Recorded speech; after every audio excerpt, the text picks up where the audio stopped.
Hello viewers, this is algo Bangla 29 Python সিরিজের আরো একটি নতুন ভিডিওতে আপনাকে স্বাগতম। এর আগের ভিডিওতে আমরা পাইথন দিয়ে একটি প্রোগ্রাম রান করে দেখেছি এবং তার আগের ভিডিওতে আমরা কোন কোন এনভায়রনমেন্ট সেটআপ দিয়ে পাইথন প্রোগ্রাম রান করতে পারি সেই এনভায়রনমেন্টগুলো আমরা অলরেডি সেটআপ দিয়ে রেখেছি। আশা করি আপনারা সেই ভিডিওগুলো অবশ্যই একবার দেখে আসবেন যদি দেখে না থাকেন। আজকে আমরা দেখব হচ্ছে পাইথনস ভেরিয়েবলস, অর্থাৎ পাইথনে কি কি ভেরিয়েবল ইউজ করা হয় সেই ভেরিয়েবল নিয়ে আমরা আজকে বিস্তারিত আলোচনা করব। তাহলে ভেরিয়েবল জিনিসটা কি? ইন প্রোগ্রামিং, যে কোনো প্রোগ্রামিং এর জন্য এ ভেরিয়েবল ইজ এ কন্টেইনার। সেটা হতে পারে সি সি প্লাস প্লাস, যে কোনো প্রোগ্রামিং এর জন্য ভেরিয়েবলটা কি? ভেরিয়েবল হচ্ছে এক ধরনের কন্টেইনার যেটা কি করে বা স্টোরেজ এরিয়া বলতে পারি, যেটা হচ্ছে কন্টেইন করে বা ধারণ করে রাখে। কি ধারণ করে রাখে?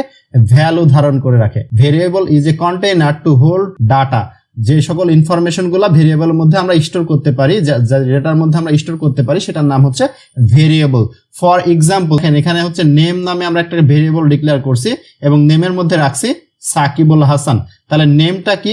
নেমটা হচ্ছে একটা ভেরিয়েবল এবং সাকিব আল হাসান যেটা ডাবল কোটেশনের মধ্যে লিখছি সেটা কি? সেটা হচ্ছে আমাদের ডাটা।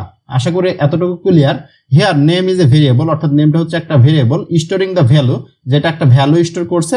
ভ্যালুটা কি বা ডাটাটা কি বা ইনফরমেশনটা কি? সেটা হচ্ছে সাকিবুল হাসান নামে একটা ইনফরমেশন, সেটা নেম ভেরিয়েবলের মধ্যে আমরা স্টোর করছি। আশা করি যে এতদূর পর্যন্ত ক্লিয়ার যে ভেরিয়েবলটা কি, যেটা হচ্ছে স্টোরেজ এরিয়া, যেটা ডাটা স্টোর করে রাখে।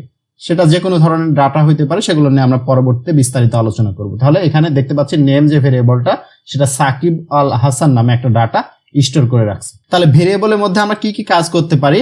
Assigning value to the variable, অর্থাৎ ভেরিয়েবলে আমরা ভ্যালু অ্যাসাইন করতে পারি, অর্থাৎ ভেরিয়েবলের মধ্যে আমরা ভ্যালু ইনিশিয়ালাইজ করে দিতে পারি অথবা ভ্যালু স্টোর করে দিতে পারি।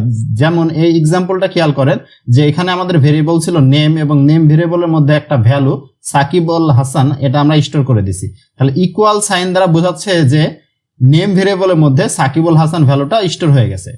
নেম ভেরিয়েবলের মধ্যে সাকিবুল হাসান যে ভ্যালুটা সেটা এই ইকুয়াল সাইন দ্বারা আমরা স্টোর করে দিছি। এটাকে বলা হচ্ছে assigning value to the variable. তাহলে ভেরিয়েবলের মধ্যে আমরা ভ্যালু অ্যাসাইন করতে পারি। ওকে, আমরা কি করতে পারি? Changing the value of variable, অর্থাৎ ভেরিয়েবলের ভ্যালুকে আমরা চেঞ্জ করতে পারি। যেমন এখানে নেমের মধ্যে প্রথমে আছে সাকিবুল হাসান, আমরা নেমের মধ্যে এখন অন্য কিছু দিয়ে এটা রিপ্লেস করে দিতে পারি। যেমন ডাবল কোটেশনের মধ্যে লিখলাম তামিম, এটা দিয়ে আমরা রিপ্লেস করে দিতে পারি। আচ্ছা, আমরা সরাসরি এটা কোড করে দেখি একটু, তাহলে আরো ভালো ক্লিয়ার হয়ে যাবে। আমরা ভিজুয়াল স্টুডিও কোড ওপেন করব। গত লেকচার ভিডিওতে আমরা এতদূর পর্যন্ত করছিলাম। আমরা নতুন আর একটা ফাইল খুলে নিয়েছি। আপনারা চাইলে এখান থেকে খুলতে পারেন, এখানে ক্লিক দিয়ে, অথবা ফাইলে গিয়ে নিউ টেক্সট ফাইল এখানে ক্লিক দিয়ে খুলতে পারেন। Same process. আমি এখান থেকে ক্লিক করে খুলে নিলাম। আমার ফাইলের নাম দিচ্ছি ভেরিয়েবলস ডট পিওয়াই। এটা আমাদের অবশ্যই দেওয়া লাগবে। এটা হচ্ছে পাইথনে এক্সটেনশন। দেন ইন্টারে প্রেস করবেন, এই জাতীয় একটা পেজ আপনার সামনে ওপেন হয়ে যাবে। তাহলে আমরা কি লিখলাম যে নেমের মধ্যে আমাদের কাছে একটা ভেরিয়েবল ছিল, ডাটা ছিল।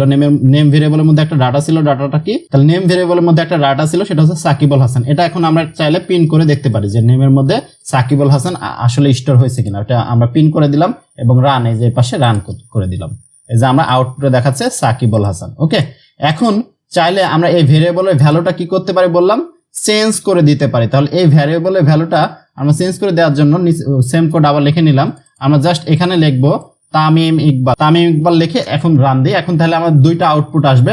প্রথম আউটপুটে আসবে সাকিব আল হাসান এবং দ্বিতীয় লাইনে আসবে হচ্ছে তামিম ইকবাল। দেখেন, প্রথম আউটপুটে আমাদের সাকিব আল হাসান, দ্বিতীয় আউটপুটে আমাদের দেখাচ্ছে তামিম ইকবাল। তাহলে এখানে কিন্তু আমাদের কন্টেইনার, যে কন্টেইনারটা একটাই ছিল, একটা কন্টেইনারের মধ্যে আমরা ভ্যালুটা প্রথমে ছিল সাকিবুল হাসান, পরবর্তীতে সেই ভ্যালুটা আমরা চেঞ্জ করে কি করে দিলাম?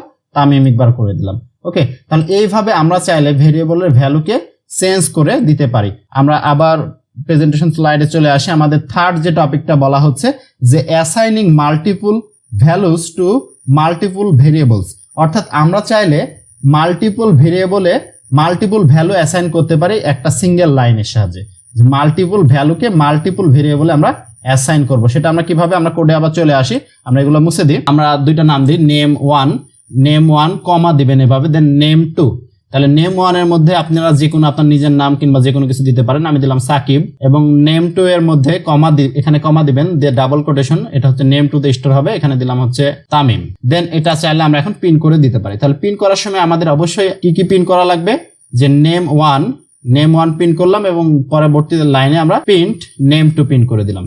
নেম টু পিন করে দিলাম। দেন আমরা এটা চাইলে রান করে দেখতে পারি। প্রথমে সাকিব, দেন তামিম দেখাচ্ছে। আমরা চাইলে কি আরো কিছু ভেরিয়েবল ডিক্লেয়ার করতে পারি? হ্যাঁ, এখানে চাইলে আপনি আরো নেম অ্যাড করতে পারেন।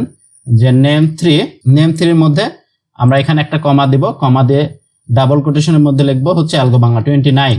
দেন এটা চাইলে এই লাইনটা আমরা চাইলে প্রিন্ট করে দিতে পারি যে প্রিন্ট নেম 3। ওকে, দেন এখন যদি আমরা রান দিই, নিচে 3টা লাইন আউটপুট দেখাচ্ছে সাকিব, তামিম এবং অ্যালগো বাংলা 29। আশা করি এতটুকু ক্লিয়ার। আমরা 4 নাম্বার যে টপিকটা বলছে assigning same value to multiple variable, অর্থাৎ মাল্টিপল ভেরিয়েবলে আমরা সেম ভ্যালু অ্যাসাইন করতে পারি, মাল্টিপল ভেরিয়েবলে আমরা সেম ভ্যালু অ্যাসাইন করতে পারি। ঠিক আছে, এটা কিভাবে করতে পারি আমরা এগুলো একটু কেটে দিয়ে আমরা লিখলাম নেম 1, নেম 1 এর মধ্যে আমি দিলাম হচ্ছে নেম 2, এটাও একটা ভেরিয়েবল, নেম 2 এটাও একটা ভেরিয়েবল, আমরা নেম 3 এটা একটা ভেরিয়েবল। এই 3টা ভেরিয়েবলের মধ্যে আমি একটা ভ্যালু স্টোর করব, সেটা হচ্ছে অ্যালগো বাংলা 29, একটা ভ্যালু স্টোর করলাম। এখন চাইলে আমরা এগুলো প্রিন্ট করে দিতে পারি। আমরা যদি প্রিন্ট নেম 1 করি তাহলে আমাদের আউটপুট কি আসার কথা, অ্যালগো বাংলা 29। আমরা রান দিলাম, এই যে আমাদের কিন্তু আউটপুট আচ্ছা 2বার রান হয়েছে, এখানে আউটপুট দেখাচ্ছে অ্যালগো বাংলা 29। ওকে, আমরা নেম 1 কে প্রিন্ট করছি অ্যালগো বাংলা 29। আমরা যদি নেম 2 কে প্রিন্ট করি যে প্রিন্ট নেম 2, তাও আমাদের আউটপুট কি আসবে, নেম 1 এর জন্য প্রথমে আসবে অ্যালগো বাংলা 29, নেম 2 এর জন্য আসবে অ্যালগো বাংলা 29। আমরা রান দিলাম, এই যে 2টা লাইনে আমাদের আউটপুট দেখাচ্ছে। নেম 3 তেও আমাদের সেম, নেম 4 যদি ডিক্লেয়ার করতাম তাও সেম হইতো। ওকে, তাহলে আমরা কি বুঝলাম যে মাল্টিপল ভেরিয়েবলের মধ্যে সেম ভ্যালু স্টোর করতে পারি, অথবা মাল্টিপল ভ্যারিয়েবলের মধ্যে মাল্টিপল ভ্যালু আমরা চাইলে স্টোর করতে পারি।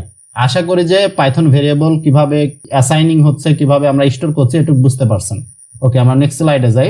ভেরিয়েবল নেম, আমরা যে ভেরিয়েবল নেম লিখলাম যে নেম 1, নেম 2, নেম 3, কিন্তু ভেরিয়েবলের নেম লেখার জন্য আমাদের কিছু রুলস ফলো করা লাগবে। অবশ্যই সেই রুলস ব্রেক করলে কিন্তু আমাদের এরর দেখাবে।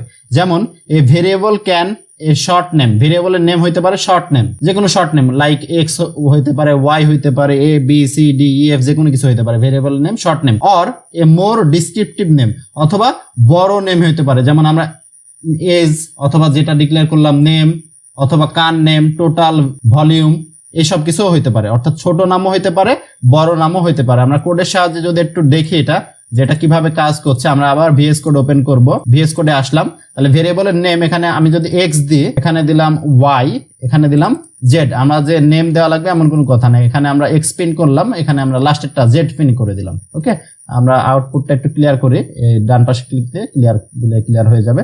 এই যে আমাদের 2টা লাইনে আউটপুট দেখাচ্ছে। তাহলে ভেরিয়েবলের নেম বড় নেমে হইতে পারে, ছোট নেমেও হইতে পারে। ওকে, এখন কি বলা হচ্ছে রুলস অফ পাইথন ভেরিয়েবল, অর্থাৎ পাইথন ভেরিয়েবল ডিক্লেয়ার করার জন্য কি কি রুলস ফলো করা লাগবে।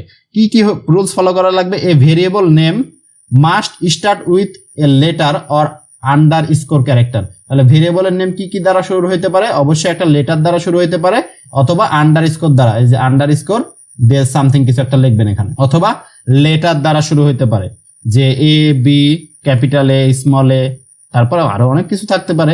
যেমন লিখলাম হচ্ছে এজ এ জিই, অথবা স্মল এ জিই, এর আগে একটা আন্ডারস্কোর দিতে পারি, এরকম হইতে পারে। Okay, a variable name can not start with number, অর্থাৎ ভেরিয়েবলের নেম কখনো নাম্বার দ্বারা স্টার্ট হবে না।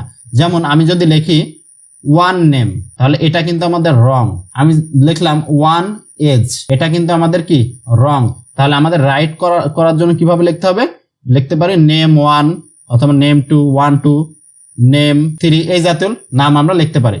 ভেরিয়েবলের নেম কখনোই একটা নাম্বার ক্যারেক্টার দ্বারা শুরু হবে না। A variable name can only contain alpha numeric character, variable name কি ক্যারেক্টার হইতে পারে, আলফা নিউমেরিক ক্যারেক্টার হইতে পারে, এন্ড আন্ডারস্কোর হইতে পারে। আলফা নিউমেরিক মানে এ থেকে জেড এর মধ্যে, এবং নাম্বারের মানে হচ্ছে 0 থেকে 9, এবং হইতে পারে আন্ডারস্কোর।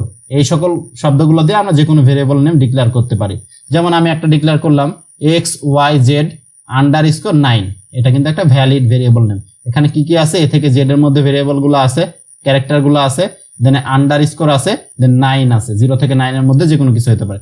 এভাবে ডিক্লেয়ার করতে হবে এটা কোনো কথা না, আপনি চাইলে যে কোনো কিছু লিখতে পারেন, শুধু এক্স দ্বারাও ডিক্লেয়ার করতে পারেন, শুধু ওয়াই, শুধু জেড। ওকে, কিন্তু শুধু 9 দ্বারা ডিক্লেয়ার হবে না, অর্থাৎ নাম্বার দ্বারা কোনো ভেরিয়েবলের নেম শুরু হইতে পারবে না। দেন আমাদের 4 নাম্বার পয়েন্ট কি বলছে, ভেরিয়েবল নেম আর কেস সেনসিটিভ। ভেরিয়েবলের নেম হচ্ছে কেস সেনসিটিভ। কেস সেনসিটিভ মানে কি, স্মল এজ এবং ক্যাপিটাল এজ দুইটা আলাদা, এবং যদি 3টা ক্যাপিটাল হয় 3টা আলাদা, 3টা ডিফারেন্ট। অর্থাৎ আমরা একটা ভেরিয়েবল নেম লিখলাম, নেম নামে একটা ভেরিয়েবল লিখলাম, এটা এক জিনিস। আমরা লিখতে পারি এনটা বড় হাতে দিয়ে এটা লিখতে পারি এন এ এম ই, এটা আলাদা, এই দুইটা কিন্তু আলাদা। আমরা আরো একটা আলাদা করতে পারি যে N capital A M E, এটা আবার আলাদা। মানে ক্যারেক্টার যদি ছোট বড় হয়, যে ছোট হাতের ক্যারেক্টার এবং বড় হাতের ক্যারেক্টার দিয়ে ভেরিয়েবল নেম কিন্তু আলাদা হয়ে যাবে, দুইটা আলাদা আলাদা ভেরিয়েবল হবে, একটা সিঙ্গেল ভেরিয়েবল হবে না। এর কারণে এটা হচ্ছে case sensitive language. Okay, then আমাদের লাস্টের যে পয়েন্টটা সেটা কি বলছে, a variable name can not be any of Python keyword. ভেরিয়েবলের নেম কোনো পাইথন কিওয়ার্ড হইতে পারে না। কিওয়ার্ড কি, পাইথন কিওয়ার্ড কোনগুলা, যেমন হচ্ছে ইফ, তারপরে হচ্ছে ফর, এগুলো আমাদের ভেরিয়েবল নেম হইতে পারে না। তাহলে আমরা কিছু ভ্যালিড ভেরিয়েবল এবং কিছু ইনভ্যালিড ভেরিয়েবল এখানে আমরা ডিক্লেয়ার করতে পারি। আমরা লিখলাম যে নেমের মধ্যে দিলাম হচ্ছে অ্যালগো বাংলা 29, নেমের মধ্যে আমরা অ্যালগো বাংলা 29 লিখলাম, দিয়ে আমি এটা প্রিন্ট করে দিব প্রিন্ট নেম। আমি জাস্ট আউটপুটটা একটু ক্লিয়ার করছি, ক্লিয়ার করে আমি যদি আবার রান দিই আমাদের কিন্তু অ্যালগো বাংলা 29 দেখাচ্ছে। এটা একটা ভ্যালিড ভেরিয়েবল নেম। আমি যদি নেমের আগে ভাই একটা 1 দিতাম, এখানেও তাহলে একটা 1 দিই, লাল কালার চলে আসছে, নিচে কিন্তু লাল দাগ দেখাচ্ছে, তার মানে এখানে ইরর আছে। আমি যদি এটা রান দিই তাহলে কি দেখায় একটু দেখি, যে আমাদের দেখাচ্ছে এই যে 1 কে কিন্তু পয়েন্ট করে আছে, এই জায়গায় ইরর আছে আমাদের এই লাইনে, ফার্স্ট নাম্বার লাইনে, 1 নম্বর লাইনে আমাদের ইরর দেখাচ্ছে, কারণ ভেরিয়েবল নেম কোনো নাম্বার দ্বারা শুরু হতে পারে না। ওকে, কিন্তু আমরা চাইলে এখানে আন্ডারস্কোর দিয়ে শুরু করতে পারবো। আমরা 1 এর জায়গায় যদি আন্ডারস্কোর দিই তাহলে কিন্তু আমাদের এটা ভ্যালিড ভেরিয়েবল, এটা কিন্তু আমাদের রান করবে। যদি রান করে এই যে আমাদের কিন্তু অ্যালগো বাংলা 29 এখানে দেখা। আশা করি যে বুঝতে পারছেন। আমরা ভেরিয়েবলের নেম এখানে আরো কি হতে পারে, নেম আন্ডারস্কোর নেম আন্ডারস্কোর 90 দিলাম, সমস্যা নাই, আন্ডারস্কোর 90 দিলাম, এটা আমাদের ভ্যালিড ভেরিয়েবল নাম। আমি এটা ক্লিয়ার করে আবার যদি রান করি আমাদের কিন্তু ভ্যালিড ভেরিয়েবল নেম এটা দেখাচ্ছে। আমাদের ভেরিয়েবল নেম কি হইতে পারবে না, পাইথনের কোনো কিওয়ার্ড হইতে পারবে না। যেমন হচ্ছে ইফ দিলাম, ভেরিয়েবলের নেম হচ্ছে ইফ, IF, এটা কিন্তু এ থেকে জেড এর মধ্যে আছে, ইফ দিলাম, এটা কিন্তু আমাদের ইরর দেখাবে। আমি যদি রান করি দেখাচ্ছে এই যে আমাদের কিন্তু এখানে পয়েন্ট করে আছে ইনভ্যালিড সিনট্যাক্স, আমাদের সিনট্যাক্স ইরর চলে আসছে, এখানে এটা ইরর চলে আসছে। কিন্তু ইফ এর সাথে যদি একটা 1 দিই তাহলে কিন্তু এটা আবার রান করবে। ঠিক আছে, এটা কিন্তু পাইথনের কিওয়ার্ড না, ইফ 1 এটা পাইথনের কিওয়ার্ড না। আশা করি যে আজকের ভিডিওর টপিকগুলো ক্লিয়ার, যে ভেরিয়েবল জিনিসটা কি এবং পাইথনে ভেরিয়েবল লেখার নিয়ম কানুন কি, কিভাবে আমরা ভেরিয়েবল নতুন ভেরিয়েবল ডিক্লেয়ার করতে পারি এবং ভেরিয়েবলে কিভাবে ডাটা স্টোর করতে পারি সেই বিষয়টাও ক্লিয়ার। যারা আমাদের চ্যানেলে নতুন ভিউয়ার্স এবং যারা নিয়মিত ভিডিও দেখছেন কিন্তু এখনো সাবস্ক্রাইব করেন নাই, অবশ্যই সাবস্ক্রাইব করে বেল বাটনটা প্রেস করে রাখবেন যেন যে কোনো ভিডিওর নোটিফিকেশন সবার আগে আপনি পেয়ে যান। ধন্যবাদ সবাইকে। This is algo Bangla 29। ধন্যবাদ।